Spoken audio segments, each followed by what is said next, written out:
আসসালামু আলাইকুম রহমতুল্লাহি ওবরাকাতুহ। শপথ বায়াত আল্লাহ তাআলার সন্তুষ্টি অর্জনের লক্ষ্যে নিজের জান ও মাল ইসলামী সংগঠনের দায়িত্বশীলদের নিকট আনুগত্যের শপথের মাধ্যমে আল্লাহর পথে সঁপে দেওয়ার শপথ। ওয়াদা বা প্রতিশ্রুতির নামই বায়াত। সত্যিকার মুসলিম রূপে আত্মপরিচয় পেশ এবং আল্লাহর সন্তুষ্টি লাভের জন্য এর কোনো বিকল্প নাই।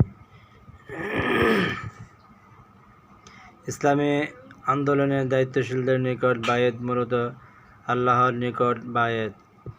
মহান রব্বুল আলামিন বলেন, ইন্নাল্লাযীনা ইউবাইয়ুনাকা ইন্নামা ইউবাইয়ুনাল্লাহ ইয়াদুল্লাহি ফাওকা আইদিহিম। অর্থ, হে রাসূল, যেসব লোক আপনার নিকট বায়াত হচ্ছিল তারা আসলে আল্লাহর নিকট বায়াত হচ্ছিল, তাদের হাতের উপর আল্লাহর কুদরতের হাত ছিল। সূরা আল ফাতহ আয়াত 10।